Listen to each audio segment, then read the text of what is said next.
Quem almoçou ainda, bom dia, né? Então, bom dia. Queria aqui agradecer a presença do nosso deputado federal Henrique Fontana, que veio até a Fortaleza proferir a nossa palestra. A graça que já tivemos a oportunidade de juntos sermos dirigentes da Central Única dos Trabalhadores, da CUT, na década de 90, ainda na luta do Fora Collor, viu? Não, mas a CUT não tem como, né?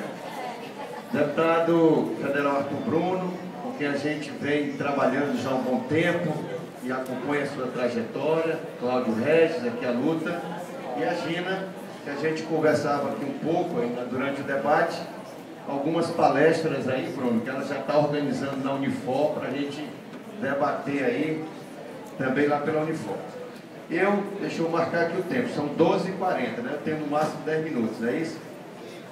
Gente, eu acho que esse debate da reforma política, ele vem no momento, no Brasil, em que a democracia, para nós, ao longo da nossa história, pegando da República para cá, a democracia está sendo uma exceção, não foi a regra. Se a gente pegar até mesmo a instalação da própria República, se deu através de um golpe político. E de lá para cá a gente vai acompanhando, vai vendo 37, 1937, 45, 64. Nós tivemos pequenos intervalos de democracia. Talvez o espaço de tempo que nós estamos construindo com mais longevidade a democracia seja esse momento que nós estamos vivendo. E aí eu ouvi atentamente o ódio que tem as elites do Partido dos Trabalhadores. Sabe por quê? Porque o PT é a principal ferramenta, juntamente com a CUT, do processo de redemocratização do Brasil depois da ditadura militar. Pode contar, de 80 para cá, quais foram as principais ferramentas de luta do povo, se não o PT e a CUT. De 80, 85 da redemocratização. E toda a agenda política, né, democrática teve a participação do PT. Quem foi que trouxe o debate do novo sindicalismo? Fomos nós do PT. Quem foi que colocou na ordem do dia a discussão da ecologia? Fomos nós do PT. Quem foi que colocou a pauta dos direitos humanos? Fomos nós do PT. Quem foi que colocou na ordem do dia a discussão do feminismo? Fomos nós do PT. Enfim, a luta do PT, a afirmação do Partido dos Trabalhadores nessas 3 décadas é a afirmação da luta pela cidadania e a afirmação da luta pela democracia no Brasil. Portanto, gente, eu acho que junto com as 3 décadas do próprio Partido dos Trabalhadores, se soma um intervalo de uma década, Lula e Dilma. E aqui eu vendo vários companheiros do movimento sindical, quem não se lembra da nossa luta do Fora FMI, quem não se lembra da nossa luta do salário mínimo dos $100, do não pagamento da dívida externa. Olha só, uma história interessante, como ela dá voltas. Hoje, depois do governo do PT, Lula, Dilma, claro, e seus aliados, nós somos credores do Fundo Monetário Internacional. Hoje, a nossa luta histórica, que era do salário mínimo de $100, hoje nós estamos quantos dólares o salário mínimo? Dá quanto aí? Quem faz os cálculos aí? $300? Dá mais de 300, dá mais de $300. A situação hoje da redução da pobreza no Brasil, né? A contenção das privatizações que ocorreram. Agora, eu acho que todos esses avanços, o PT hoje precisa dar um passo à frente. E o passo à frente que o PT e o Brasil precisa está exatamente nas reformas de base. Coisas que não foram possíveis ao longo da nossa história, pela nossa formação socioeconômica e pelo esse conjunto de golpes e contra-golpes e de raridade de democracia.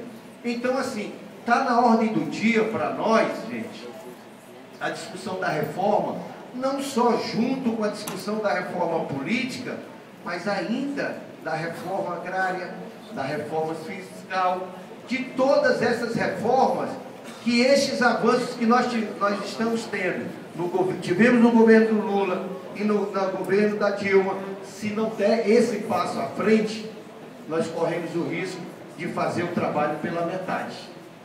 E aí, a reforma política, eu vejo um certo perplexidade, por duas questões.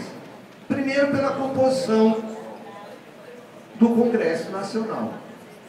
Qual é a composição majoritária do Congresso Nacional? É representada de banqueiros, do agronegócio, dos latifundiários, dos representantes das oligarquias e dos donos do poder econômico do Brasil. Daí as chances para que a gente possa avançar na reforma, nas reformas de base e na reforma política, tem que ser uma ação combinada, aí o PT, Henrique, tem que ser uma ação combinada por dentro do Congresso e por fora. Tem que transbordar os muros do Congresso Nacional sob pena da reforma morrer por asfixia política dentro do próprio Congresso Nacional, dentro da própria Câmara dos Deputados. Porque não interessa aos donos do poder radicalizar nem aprofundar a democracia no Brasil, nem muito menos nós temos hoje os preceitos democráticos para reger os processos eleitorais. Daí eu acho que a iniciativa do PT em lançar, e aí nós temos que trazer isso, lançar a campanha de um projeto de iniciativa popular pelo financiamento público de campanha, que o PT está hasteando essa bandeira, tem que ser uma ação combinada com os movimentos sociais, uma ação combinada com os sindicatos, uma ação combinada com o movimento rural, uma ação combinada com os direitos humanos, uma ação combinada com toda a luta política na sociedade.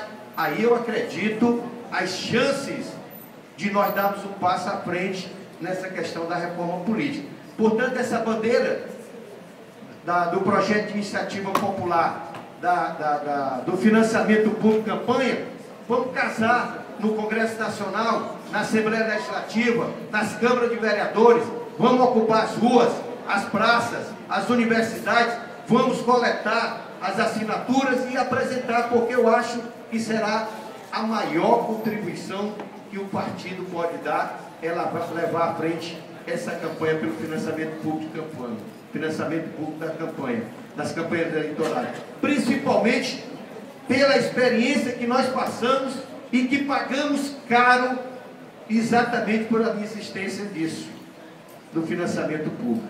Então, minha gente, meu povo, então acho que este debate que o deputado federal Arthur Bruno traz exatamente nesta manhã de sábado, no aniversário dos 287 anos da nossa cidade, né? No aniversário dos 287 anos, no momento que lança também uma corrente de pensamento dentro do PT para reencantar a militância, para nós buscarmos a formação de novos quadros dirigentes para esse partido.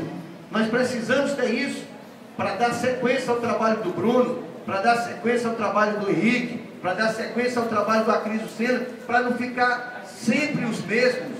Então nós vamos precisar reencantar o PT para formar novos quadros, para ter a formação política permanente, para ter o debate de ideias, para ter o PT ao lado dos movimentos sociais, para ter o PT fazendo o trabalho de gestões quando chegar à frente, seja do parlamento ou do governo, com orçamento participativo, com os conselhos populares.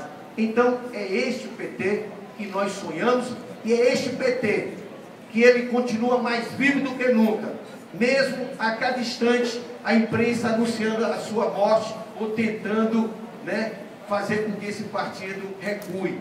É graças a esse partido, pela sua democracia, porque ninguém entende. Uma vez eu conversando com o senador aqui do Ceará, ele disse aqui: Acrisio, conosco não tem aquela história de vocês do PT de debater, não. Comigo eu decido e está valendo, porque quem manda no partido sou eu. É esta formação que tem os partidos, é esta formação que tem o PT.